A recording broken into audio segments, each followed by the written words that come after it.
Welcome back, legends. Before we start, subscribe and share this video right now. Comment below. Where are you watching from? And what time is it? Let's explore Scary World.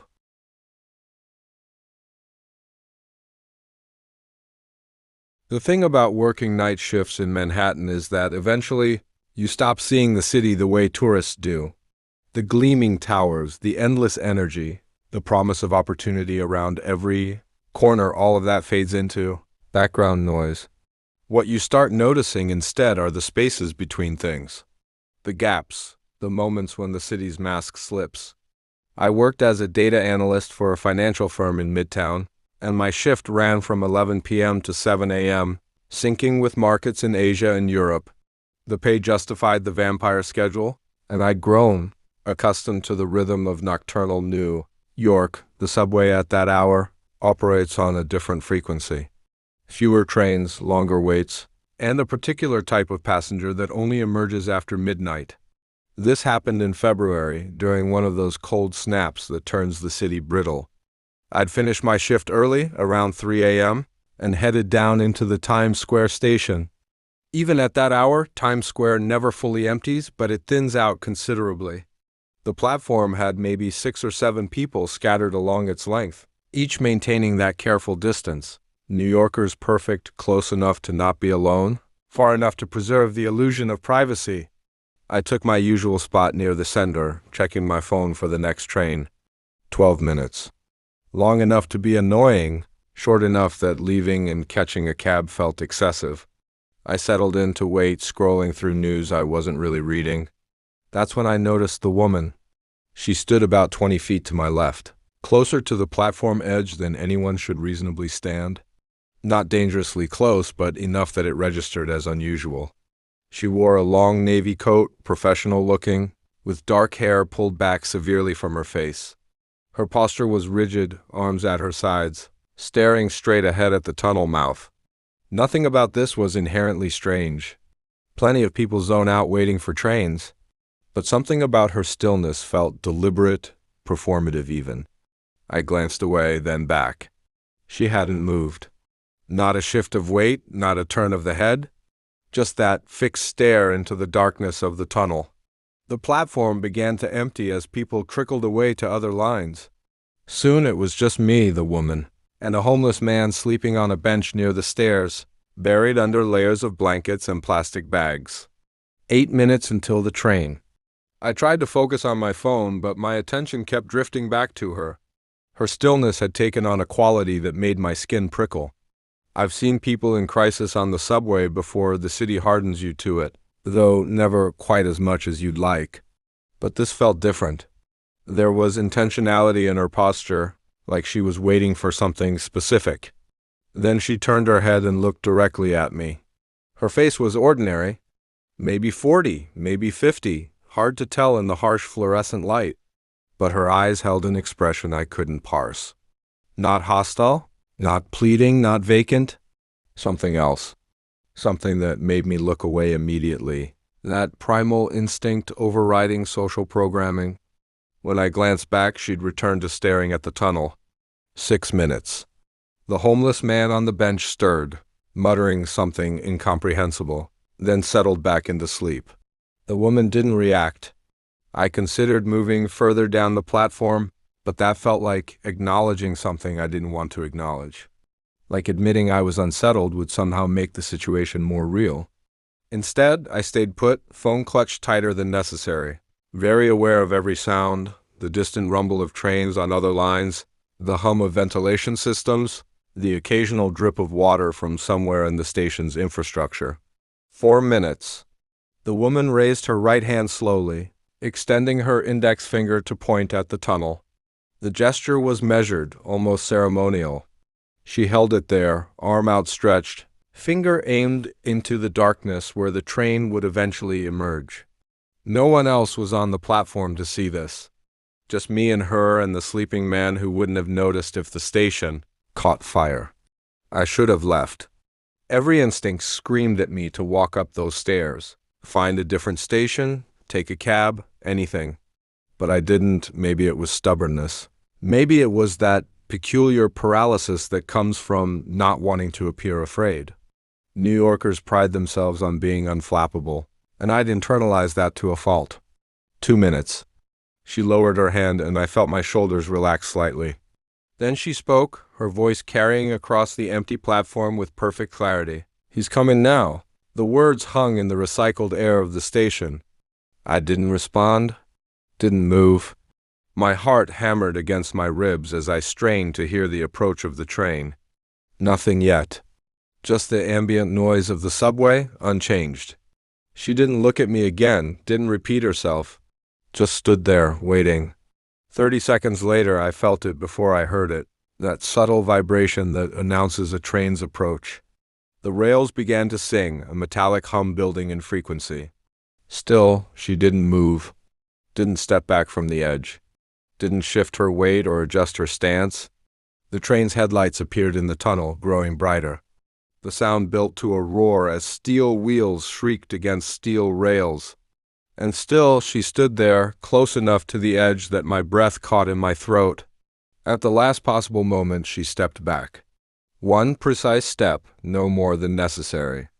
The train roared past her and began to slow, brakes hissing, until it stopped with the doors aligned perfectly with the platform markers. The doors opened. She didn't get on. She turned and walked toward the exit stairs, her pace unhurried, her posture as rigid as when I'd first noticed her. She didn't look back. I stood frozen as the doors started to close, then lunged forward at the last second, catching the train just before they sealed shut. Through the window, I watched the platform recede. The woman had vanished up the stairs. The homeless man still slept on his bench. The car was empty except for me. I sank into a seat, hands shaking slightly, trying to rationalize what had happened.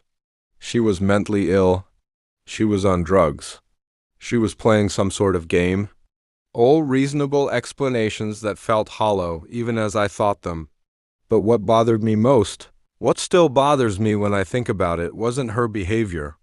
It was the timing. Her words, "He's coming now," spoken 30 seconds before, I could perceive any evidence of the train's approach. The subway system has rhythms, patterns you can learn, but that kind of precision? That wasn't pattern recognition. That was something else. I changed my route after that. Started taking a cab those last few blocks, justifying the expense as a quality of life improvement. I never saw her again, but sometimes, waiting for trains, even in broad daylight, even in crowded stations, I find myself thinking about her, about the way she stood, the way she pointed into the darkness, the certainty in her voice. And I wonder, with the kind of unease that never fully dissolves, what exactly she was waiting for. Or who.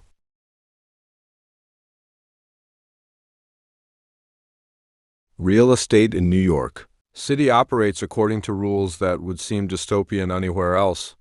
You pay astronomical rent for spaces the size of closets. You waive rights you didn't know you had.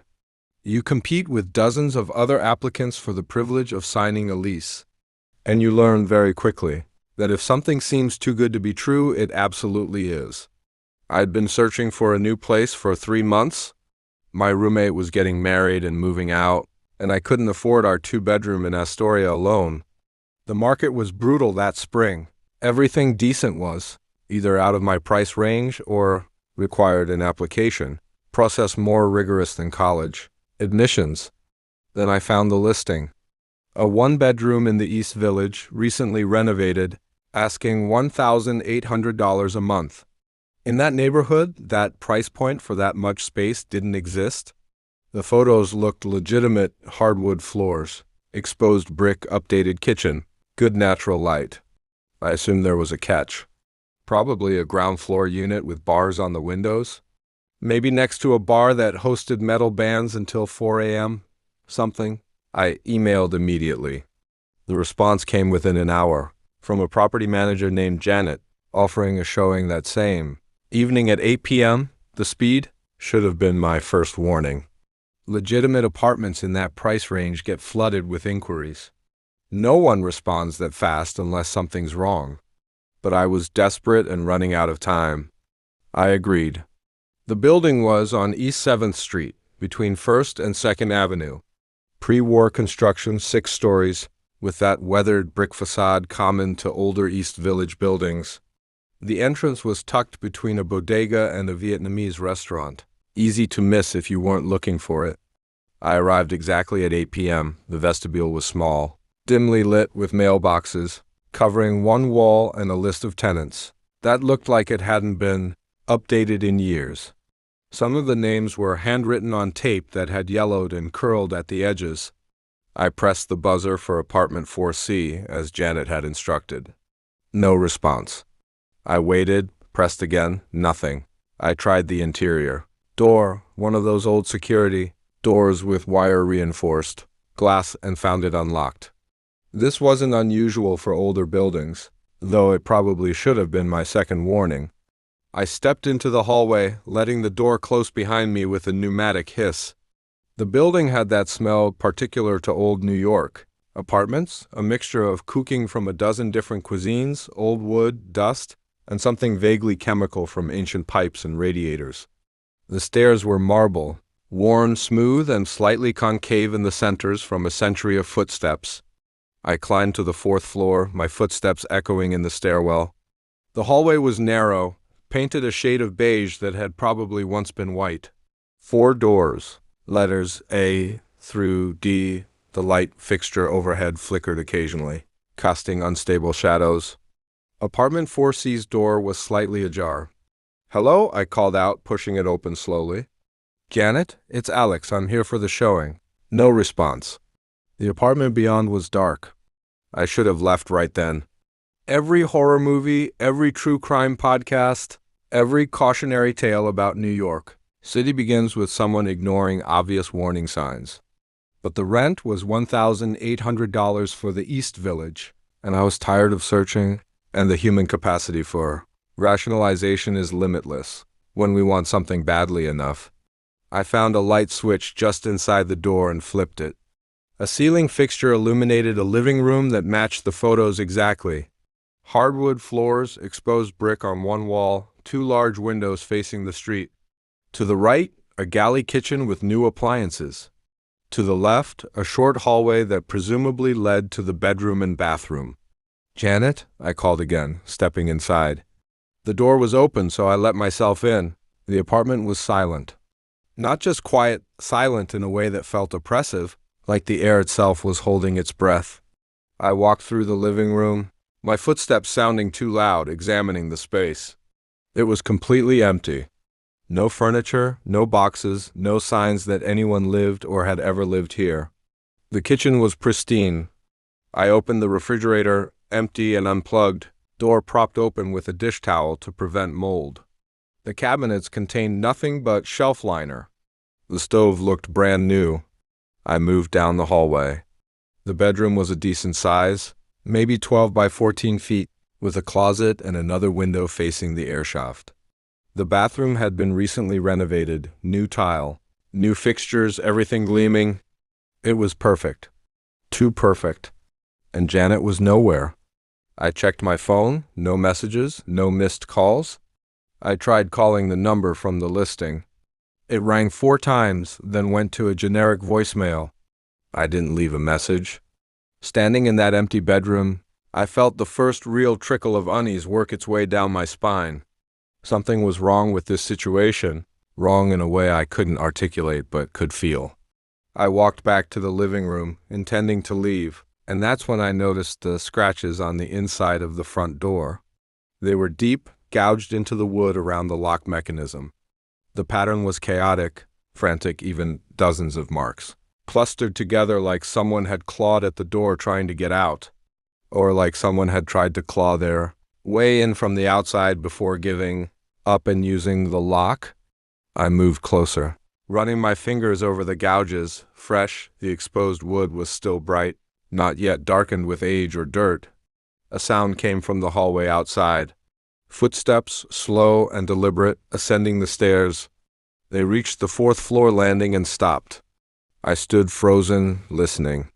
The footsteps didn't approach any of the other doors. They just stopped. "Janet?" My voice came out smaller than I intended. No response.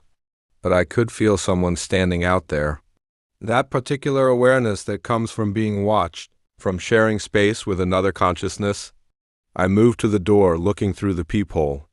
The fisheye view showed the hallway distorted and empty, but the footsteps had been real. I'd heard them clearly. I pulled out my phone and called Janet's number again. The phone rang in my ear, electronic and distant, and then I heard it, faint, muffled, but definitely real, a phone ringing somewhere in the building. Not in the apartment, but close. Maybe the floor above or below. It rang 4 times, then stopped as voicemail picked up. I ended the call. Silence returned, thick and suffocating. Every instinct screamed at me to leave. I grabbed the doorknob, ready to wrench the door open and run down those stairs, and out into the street where there were lights and people and witnesses. But something made me stop. On the floor, just inside the door, was a phone. I hadn't seen it when I entered because it had been behind the door when it was open. An old flip phone, cheap and generic. The kind you can buy at any bodega for $20. It vibrated once, screen lighting up. A text message, "Don't leave yet the bedroom closet." My mouth went dry. I stared at the phone, at the message, my mind racing through possibilities. Someone was watching me. The apartment had cameras. This was some kind of setup, a robbery, a kidnapping, worse. But another part of my mind, the part that had gotten me through 4 years in this city, calculated odds and angles. If someone wanted to hurt me, they would have already. The door was unlocked. They could have been waiting inside. This felt like something else. Against every shred of common sense I possessed, I picked up the phone and walked back to the bedroom. My hands were shaking. My breath came shallow and fast. But I walked. The closet door was closed. I didn't remember if it had been closed when I'd looked in the bedroom earlier. I stood in front of it, phone clutched in one hand, my other hand reaching for the doorknob. I opened it. The closet was small and empty except for a cardboard box on the floor. No writing on it, no labels, just brown cardboard. I knelt down and opened it. Inside were photographs.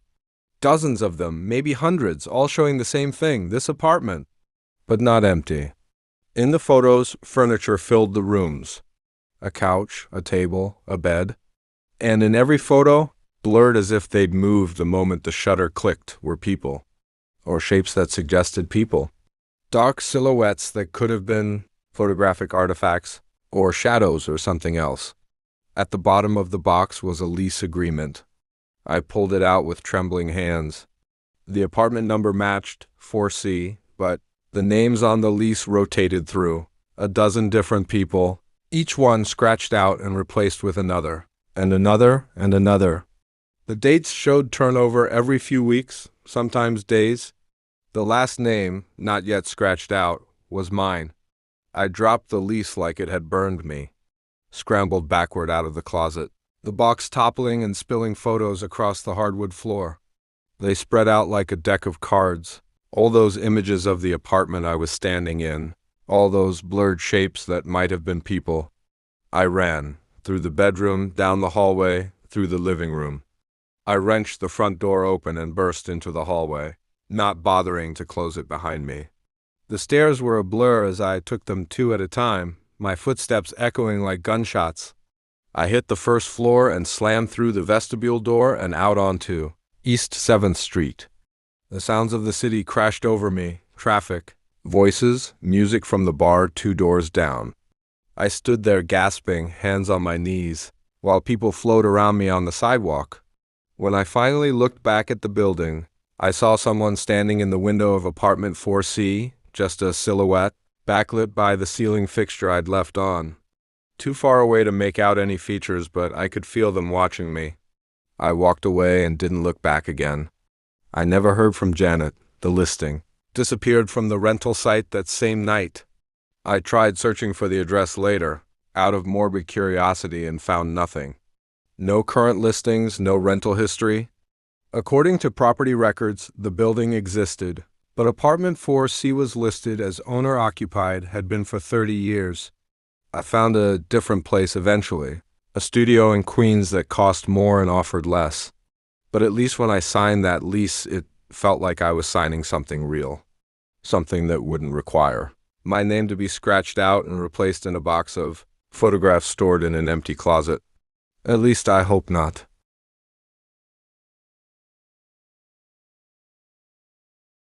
The Roosevelt Hotel operated for 94 years before closing permanently. During that time, thousands of guests slept in its rooms, walked through its grand lobby, and contributed their small fragment to the building's accumulated history.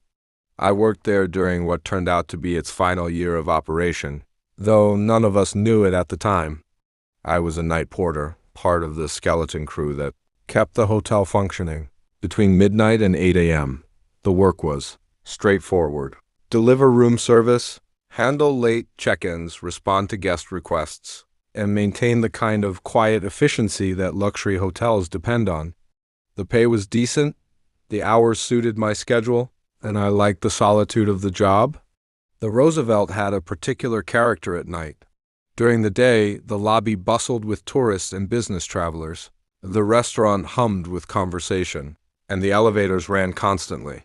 But after midnight, the hotel transformed into something else. The vast public spaces became hollow, echoing chambers. The ornate Spanish colonial architecture cast dramatic shadows. The few guests you encountered moved like ghosts through the hallways, disoriented by jet lag or insomnia. I'd worked there for 8 months when I met Thomas. It was a Tuesday in October, around 2 a.m. I was doing my rounds, checking that the public spaces were properly maintained. The lobby was empty except for the night desk clerk, who sat behind the marble counter reading something on her phone. I nodded to her and headed toward the Madeira Lounge, a bar area off the main lobby that closed at 1 a.m. That's where I saw him. He sat at one of the small tables, wearing what looked like a uniform, dark jacket, white shirt, thin tie. His posture was rigid, hands folded on the table in front of him. As I approached, intending to politely inform him that the lounge was closed, he looked up. His face had that ageless quality some people possess. Could have been 40, could have been 60. Short cropped hair going gray at the temples, deep lines around his eyes, an expression of patient attentiveness. "Good evening," he said. His voice was formal, the diction precise. "I apologize if I'm not meant to be here. I was waiting for a guest." "The lounge closed an hour ago," I said, keeping my tone friendly. "But you're welcome to wait in the lobby if you'd like." "Were you meeting someone specific?"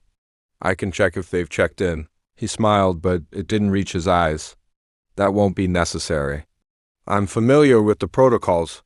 I used to work here, actually." "Night porter, like yourself." "Oh yeah? When was that?" "I started in 1987, he said. Worked the night shift for 12 years before moving on. I was in the neighborhood and thought I'd stop in, see how the old place was holding up. Force of habit, I suppose, checking the lounge before heading out. We talked for a few minutes.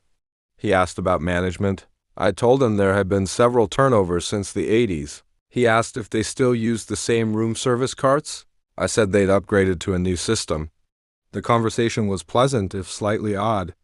Most former employees who visited came during the day, made themselves known to management, got a tour. Wandering around at 2 a.m. seemed strange, but hotel work attracts strange schedules. "Well," he said, standing, "I should let you get back to your rounds. It was good to meet you." "What was your name?" "David," I said. "Thomas." He extended his hand. I shook it. His grip was cool and firm. "You take care of this place, David. It deserves respect." He walked toward the lobby, his gait stiff, almost formal. I watched him cross to the elevators, then turned back to finish checking the lounge. When I looked again, he'd vanished. Probably taken an elevator up, though I hadn't heard the doors. I didn't think much about the encounter until my next shift, 2 nights later. I was restocking the coffee station in the lobby when the night desk clerk called me over. "Hey, weird question," she said. "You remember seeing anyone hanging around Tuesday night? Like someone who wasn't a guest?" "Yeah, actually. Guy named Thomas said he used to work here. Why?" She turned her computer screen toward me. "A guest in 1047 filed a complaint. Said someone in an old-style staff uniform was standing in their hallway around 2:30 a.m., just standing there. When they opened their door to check, whoever it was had disappeared. Security reviewed the footage and didn't find anything. But it freaked the guest out. A cold finger traced down my spine. What floor is 1047? 10th. The same direction Thomas had headed when he left the lounge. But it proved nothing. Former employee? Probably had friends still working here. Might have gone up to visit someone. Logical explanations existed. Did they describe what the person looked like? I asked. She checked the complaint. Older guy, gray hair, dark uniform. Very formal bearing, according to the guest. They said it looked like he was waiting for something. I told her about my conversation with Thomas. She made a note of it, said she'd mention it to security. We both agreed it was probably nothing, a coincidence. A guest seeing things in that disorienting dead-of-night confusion. But I started paying more attention after that. Over the next few weeks, I saw Thomas 3 more times. Always between 2 and 3. Always in different parts of the hotel. Once near the service elevators, once in the mezzanine level, once standing outside the door of what used to be the Teddy Roosevelt suite before it was converted to regular rooms. Each time, we'd exchange pleasantries. He'd ask about hotel operations, I'd answer. He'd offer observations about how things had changed, I'd listen. The conversations were normal, mundane even, but something about them felt rehearsed, like he was following a script. The 4th time I saw him, I decided to do some research. I waited until my shift ended, then went to the hotel archives, a small office in the basement where personnel records and historical documents were stored.